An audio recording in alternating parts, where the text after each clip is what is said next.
Bonjour à tous, alors aujourd'hui nous allons voir comment jouer aux échecs. Alors au programme du cours, nous allons voir comment on bouge les pièces, comment les positionner, ce l'échiquier, quelle est la valeur des pièces, comment lire l'échiquier et l'ouverture. Avec encore d'autres choses comme la promotion des pions, comment faire le roc, comment faire le schéma rappel du cours. Vous allez voir, ça va passer très rapidement. Alors, comment jouer aux échecs? C'est un truc très simple, pas compliqué. Alors, la position, c'est ça. La position de l'échiquier. Alors, on va commencer par voir la tour.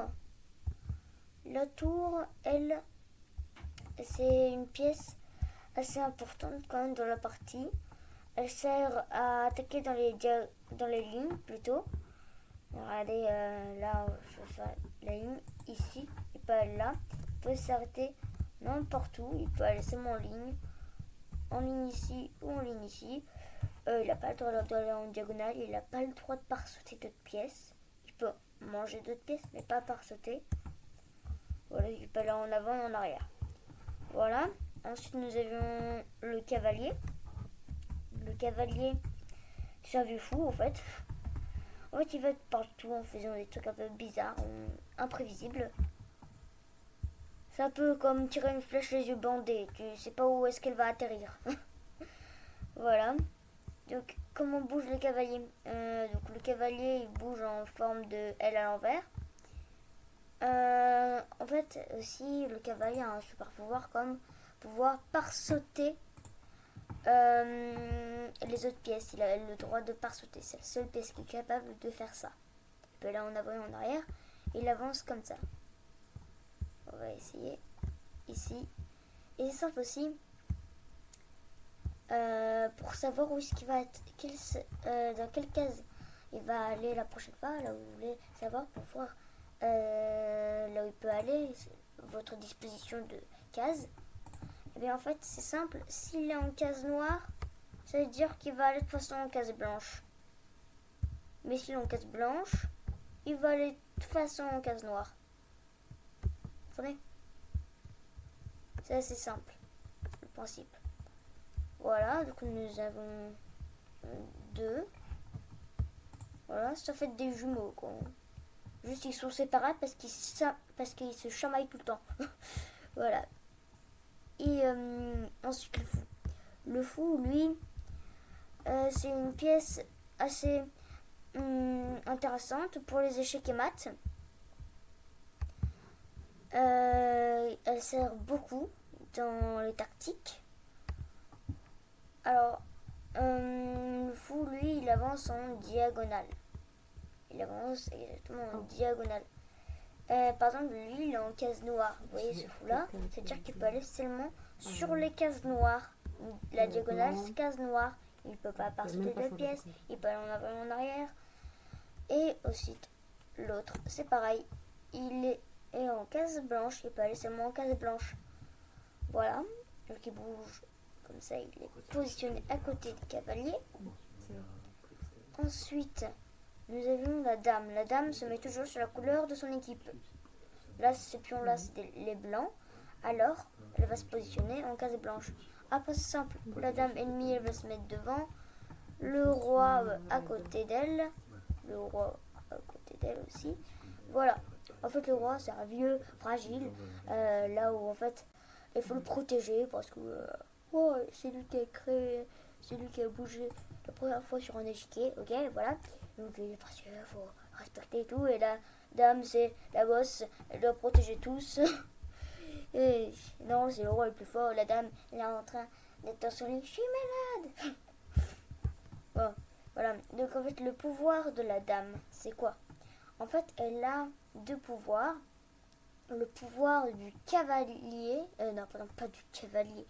Non, du fou et de la tour. Alors, elle peut aller en ligne. Elle peut pas par-sauter d'autres pièces. Elle peut aller en avant et en arrière. Et elle peut aussi aller en diagonale. Mais puisqu'elle peut bouger aussi ici, elle peut aller aussi sur les diagonales noires. Donc, en fait, elle peut aller pratiquement partout. Juste, elle n'a pas le pouvoir du cavalier. C'est un truc qu'elle n'a pas. Donc, elle peut pas aller par-dessus d'autres pièces. Voilà. Donc, la dame elle se met là. Ensuite, le roi, lui, il va pas très loin. Ouais, il peut aller autour de lui d'une seule case en avant et en arrière. Une seule case. Vous voyez, ça fait un carré en fait. Il peut avancer en carré. Là, là. D'une seule case, c'est bon.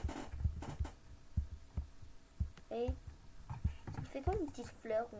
Ouais, c'est exactement un carré. Voilà. Donc il peut bouger comme ça.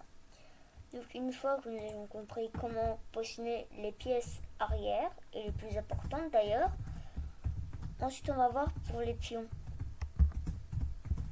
Les pions ils se mettent devant toutes les autres pièces. Vous voyez? Hop là. Ils se placent toujours devant, un peu comme une muraille qu'ils doivent protéger. En fait c'est les grands maîtres et tout qui doivent protéger derrière leur muraille. En fait, le jeu d'échecs a été un petit peu inspiré du Moyen-Âge parce qu'il a été créé justement au Moyen-Âge. Le jeu d'échecs est très inspiré par des chevaliers, rois et reines, vous avez remarqué? Les pions, ils font comme la muraille ou bien des soldats, muraille ou soldats. Nous avons ensuite notre tour qui est là pour envoyer des flèches parce qu'il y a énormément de gens en haut de la tour et qui envoient des flèches. C'est pour ça que ça peut aller si loin. Nous avons le cavalier. Les cavaliers font parfois des choses un peu imprévisibles. Ils peuvent se cavaler et tout. C'est la même chose. Les fous, eux, ils sont à côté pour faire rire le roi et la reine. Et ils peuvent en même temps aller filer un coup de main très rapidement. Oui, ils peuvent aller vraiment agiles. Ils peuvent aller vraiment partout. Ensuite, nous avons le roi qui vaut un nombre de points infini. C'est la pièce la plus puissante. Il est protégé derrière tous ses soldats, la dame, sa femme qui est avec lui. Voilà. Donc le cavalier c'est le seul qui peut passer par-dessus parce que ouais, il fait des choses imprévisibles et incroyables. Voilà. Et maintenant quelle est la valeur en fait des pièces? Quelle est la valeur? En fait, pourquoi avoir une valeur pour les pièces? En fait, ça sert pour ne pas faire des échanges de pièces, pour pas manger une pièce, parce que ensuite, on te mange, en fait, t'as perdu le matériel, t'as perdu des avantages. Donc, en fait, la valeur des pièces permet de ne pas manger une pièce, parce que si t'as on te mange, en fait, tu as des avantages. Alors, les pions, déjà, eux, c'est le plus faible, il vaut 1. Ils sont pas très faibles, il y en a beaucoup. Ils veulent juste un seul. Un seul. Ensuite, la tour, elle vaut 5. La tour, elle vaut assez pas mal de points parce qu'elle est assez utile dans les parties. Surtout pour faire un chic et mat. Alors, le cavalier. Le cavalier, nous allons voir. Lui, il vaut 3 points. 3 points, pas grand chose, disons, moins que la tour. Mais attention, le cavalier et le fou sont à peu près de la même famille. Le fou aussi vaut 3 points. Ensuite, la dame, elle vaut 9 points, officiellement, mais moi je préfère dire 10 points. Et sinon, le roi, c'est un nombre de points infini parce que il n'a pas le droit d'être mangé. Pour faire un chic et mat, je vais vous expliquer à quoi ça ressemble. Et dans cette vidéo d'ailleurs, un petit bonus, je vais vous expliquer comment faire échec et mat. Un petit bonus que je ne dis pas. Mais dans la vidéo, il y aura le premier échec et mat, la première stratégie qui sera justement dans le rappel du cours. Alors, maintenant on va voir encore comment bougent les pions. C'est vrai, comment ils bougent. Alors déjà, les pions, ils peuvent avancer 2 cases s'ils sont sur leur ligne de départ.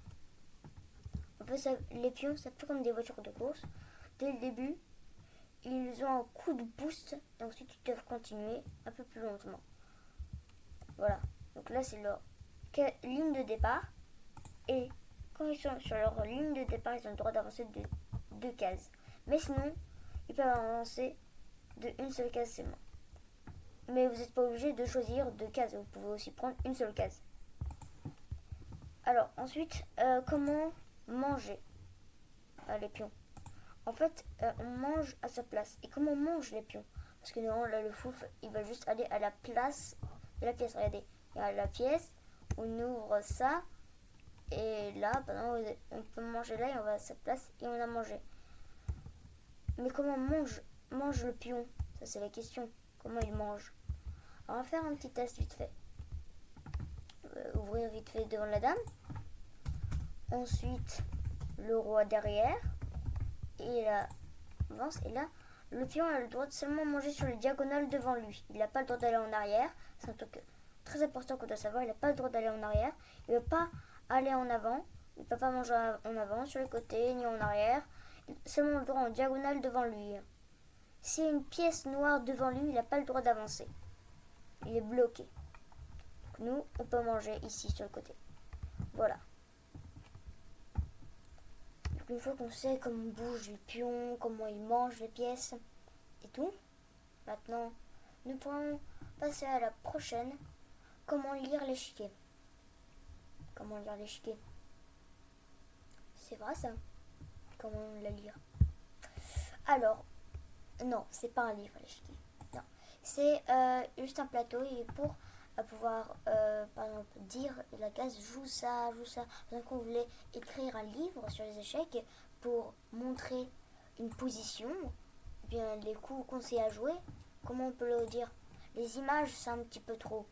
Ok, nous ne sommes plus à la préhistoire, plutôt encore mieux écrire. Donc, ici, justement, vous connaissez à peu près la bataille navale. C'est le même principe. La bataille navale, c'est en fait, on doit essayer de, au pif, envoyer des bombes sur des bateaux qu'on voit pas, mais on doit, sur une case, voilà, c'est la même chose. Alors, nous avons une colonne avec les numéros et une colonne avec les lettres. Alors, ça va de 1 à 8 et de A à H. Donc, par exemple, si je vous montre cette position-là, c'est laquelle? On va voir déjà la colonne F, hop, donc c'est F, et la colonne 4. Et pour prononcer la position, on commence toujours, et on écrit aussi, on commence toujours par la lettre et ensuite le numéro, F4. Mais si on voudrait déduire une position, par exemple, je mets le pion là, c'est quelle position? Et comment on appelle ça? Alors déjà là, c'est D5. On n'appellera pas ça D5 parce qu'il peut y avoir un fou, un roi, une dame, n'importe quel pion en D5. Alors, on va dire d'abord le nom de la pièce, pion, en la position D5, pion en D5. Voilà, nouveau conseil, ou plutôt nouveau test. Ici, cette colonne F et 6. F6, pion F6. Voilà. Une fois que nous savons comment faire, comment lire l'échiquier, comment bouger les pièces et comment les positionner, la valeur des pièces et comment lire l'échiquier, maintenant on va voir l'ouverture. L'ouverture. Alors, en fait, une ouverture, c'est quelque chose de très important dans une partie d'échecs. C'est essentiel même. Comment commencer une partie en fait? Il y a deux façons d'ouvrir. La plus classique, c'est devant le roi, on avance de 2 cases. Voilà, c'est la plus classique. Ensuite, derrière, eux, ils font la même chose. Ensuite, le cavalier. On arrive ici pour attaquer la pièce. Derrière, nous avons l'autre cavalier qui vient protéger sa pièce. Nous, ensuite, on arrive avec le prochain cavalier pour au cas où protéger notre pion. Et eux, pour mettre en moins un petit peu de pression sur le pion, ils attaquent aussi le pion. Donc là, nous sommes dans une position égale, rien n'a été mangé et tout. Ensuite, on va ouvrir le premier fou. le fou va attaquer le cavalier. On va juste faire un échange vite fait. Lui, il va au cas où faire ça. Nous, ensuite, derrière, on mange. Il mange. Vaut mieux manger avec le pion devant la dame, comme ça ouvrira la colonne et pour qu'elle soit active. Ensuite, et en même temps, pour ouvrir l'autre fou. Nous, ensuite, on va jouer ça pour en même temps, encore une fois, protéger. Ils vont sortir leur fou. Nous, on arrive avec notre pion pour l'attaquer. Ils vont manger. On va manger. Ils libèrent le prochain fou. Nous, on va aussi faire ça. Ils vont manger. On mange. Et ensuite, c'est comme ça que se déroule une partie. Comme ça. Donc ensuite, une fois qu'on a fait ça, bon, je sais pas si vous connaissez encore, mais bon, ils vont quand même jouer ça au chaos parce qu'ils y tiennent à leur cavalier. Parce que si on vient ici, ils nous mangent. Ils mangent le foot. On va pas venir. Ensuite, une partie, mais on va pouvoir aussi utiliser un petit roc. Mais je vais vous expliquer qu'est-ce que c'est plus tard. Alors, maintenant, on va voir qu'est-ce que c'est le pion de promotion. Qu'est-ce que c'est? Et on va faire un exemple. On va prendre ce pion-là, ça c'est le nôtre, et ça c'est leur. Et en fait, pour avoir un pion de promotion, en fait, c'est que quand un pion arrive sur la ligne de l'adversaire, au fond, quand il réussit à l'atteindre, il a le droit de choisir le pion de son choix. Il n'a pas le droit de choisir un pion ni un roi. Donc, on va commencer de cases. L'adversaire veut aussi le faire. On arrive, il arrive, on arrive, il arrive, on arrive. Voilà, continue, il va bientôt faire une dame. Et nous, on est déjà. Et nous, on va prendre une dame. Parce que regardez, la dame, déjà, c'est la plus forte. Et en plus, regardez comme il surveille cette case. Et que quand lui, il va venir, nous, on n'a qu'à le manger. Donc, on va pas la peine de faire l'échange pour la dame. De toute façon, on va la manger. Voilà. Donc, c'est ça le pion de promotion. Mais vous n'êtes pas obligé de choisir la dame. Vous pouvez prendre une tour, un cavalier, un fou, mais pas de pion ni de roi. Alors, maintenant, nous allons voir comment faire le roc. Qu'est-ce que c'est en fait un roc? Eh bien, c'est très simple. Et justement, c'est ce que je vous ai dit dans l'ouverture que je vais l'apprendre très bientôt. En fait, le roc, c'est pour mettre le roi en protection. Alors, on va faire un exemple. On va mettre une barrière de pion. Voilà. Alors, le roc, il y a deux façons de faire le roc. Il y a le petit roc et le petit roc. Alors, le petit roc, c'est le plus recommandé. En fait, un petit roc, c'est ça.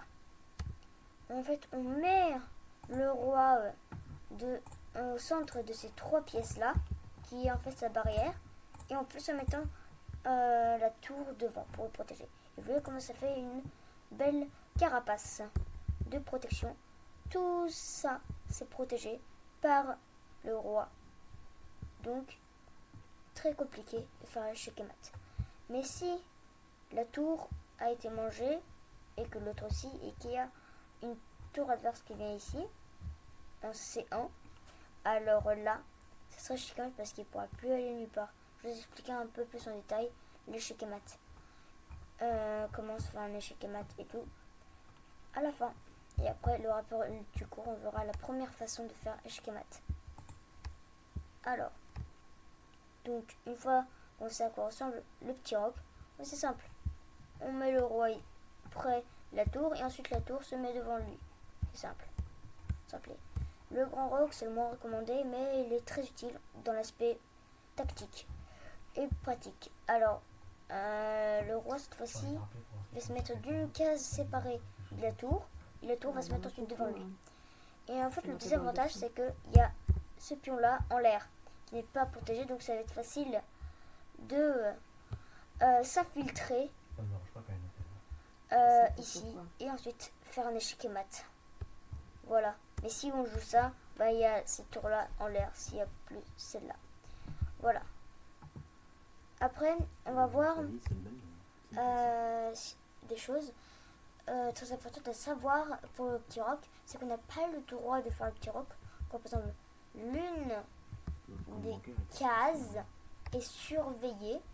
Bien pour le petit roc, pareil. Par exemple, si cette case-là, on va ouvrir ici, là, un fou qui va surveiller cette case-là, on n'a pas le droit de faire le petit roc.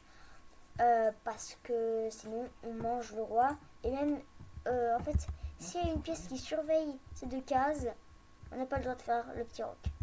Aussi, un truc très important à faire, on n'a pas le droit de faire le petit roc si le roi a bougé.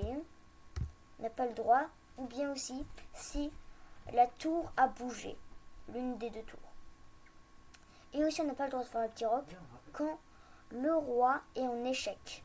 D'abord, il faut soit bloquer en attaquant, soit bouger, mais donc petit roc cassé. Plutôt bloqué. Ok. Donc, aussi j'ai un petit conseil à vous faire pour éviter les maths du couloir. Vous allez apprendre dans d'autres vidéos. En fait, c'est quand on joue le petit roc, il vaut mieux ensuite ouvrir ici. Déjà, ça nous empêche plusieurs façons de faire échec et mat. Voilà, donc déjà, ça nous empêche de faire échec et mat ici parce qu'il y a le pion protégé. Ça nous empêche un cavalier ici pour protéger. Voilà, c'est très pratique. Par contre, ça n'empêche pas l'échec et mat diagonale qui arrive et qui mange derrière. Et là, c'est échec et mat. Voilà. Mais ça empêche au moins deux façons de faire échec et mat dans cette position-là. Et c'est déjà très pratique. Voilà. Alors, maintenant qu'on sait faire le petit roc, on va voir comment faire échec et mat. Alors, échec et mat. C'est en fait quand le roi est attaqué et qu'il ne peut pas fuir. Alors, on va prendre notre adversaire et on va mettre une dame. En fait, échec et mat, c'est quand le roi ne peut ni aller là, ni aller là, ni aller là, sans se faire manger en plus quand il est attaqué. Donc ça fait échec et mat. Alors, nous avons déjà la dame qui l'attaque. Ok. La dame qui l'attaque et en plus qui surveille. Mais il a encore ces deux cases là où fuir sans se faire manger. Donc c'est pas échec et mat. Mais si on met une tour qui protège cette case là. La dame qui protège cette case là. Donc la tour en plus qui protège cette case là. Mais encore celle-là. Donc c'est pas échec et mat. Voilà.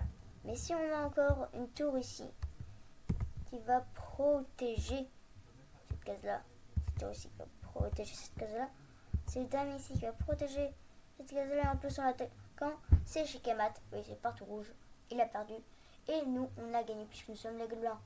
Voilà comment perdre et gagner. Alors maintenant rappel du cours. On va voir maintenant comment faire notre premier échec mat et à peu près une petite partie vite fait. Alors, on va commencer par ouverture classique, ici. Derrière, il continue. Nous, on ouvre. Il continue. Nous, on arrive avec notre prochain cavalier. Il fait de même. On arrive avec notre fou. Il joue ça. On joue ça. Lui, derrière, il mange. Ensuite, je ouvre ici, ils vont attaquer, je joue ça, ils mangent, je mange, j'ai pas le choix, et c'est pas tout le meilleur choix d'ailleurs, mais bon, j'avais pas le choix, j'ai joué ça. Maintenant, je joue ça, ici, mais d'abord il doit jouer, donc il va jouer ça, nous, on joue ça, il mange, on mange avec la dame, il joue ensuite derrière petit roc. Et nous, on va jouer ça. Lui, il va venir avec son pion pour commencer une poussée. Nous, on arrive avec petit roc. Lui, enfin, il attaque. On arrive. Il le mange. Mais c'est pas du tout le meilleur choix. Autant manger avec la dame. Et nous, on propose change de dame. Ensuite, on mange. Et voilà comment se déroule une partie en utilisant le principe. Et la promotion du pion, c'est rare que ça arrive. Alors maintenant, on va voir comment, en fait, quel est notre premier échec mat. Alors, notre premier échec mat sera, on joue ça, ça, ça, ça, ensuite ça, ça, ouverture classique, hein. Ensuite, on joue ça. Et lui, il va refuser en fouillant là. Ensuite, nous, on va jouer ça. Ils vont attaquer.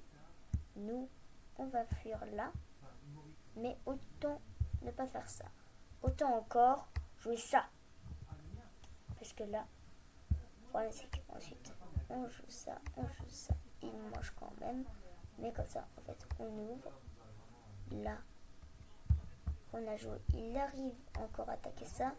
On protège le fou. Il mange. On mange. On tape sur le pion. On protège. Il protège. Moi j'arrive. Hop, là il mange. Je mange. Hop. Hop. Hop. Ensuite, eux, bah, ils vont jouer petit roc. Nous, on arrive. Petit roc aussi. Ensuite, par exemple, ils peuvent jouer ça. Mais nous, on joue ça. Ils jouent ça. Et on joue ça derrière. Eux, ils arrivent avec leur dame pour manger. Nous, on va l'attaquer. Il va fuir. Mais, oups, plus de cases. Ah si, c'est si. En plus, on a grâce à ça et ça. Et maintenant, on va s'occuper de notre schémat. On arrive ensuite se préparer avec ça. Il va manger. On arrive derrière. Il va manger. Ensuite, regardez, on arrive là, il mange. Mange. Mais regardez, encore dernier détail, on joue ça. Il va manger ça. Mais là, c'est là que la quête arrive. Il mange avec ça. Nous, on mange derrière encore. Ils vont manger ça. Nous, derrière, on mange. Et c'est échec et mat. Plus de fuite. Plus ici. Attaquer. Échec et mat. Mat du couloir, c'est ça. Voilà. Mais aussi, très bien, ils pouvaient jouer ça. Et c'était aussi échec et mat pour nous. Vous avez compris? Donc, c'est échec et mat. On a gagné la partie. Mais c'est pour ça que parfois, vaudrait mieux jouer ça. Ça serait mieux. Pour empêcher, hein. Bon. Alors, maintenant, j'espère que cette vidéo vous a plu. Alors, maintenant, c'est temps de se dire au revoir. Allez, ciao. Et j'espère vous voir dans la prochaine vidéo. Likez, abonnez-vous.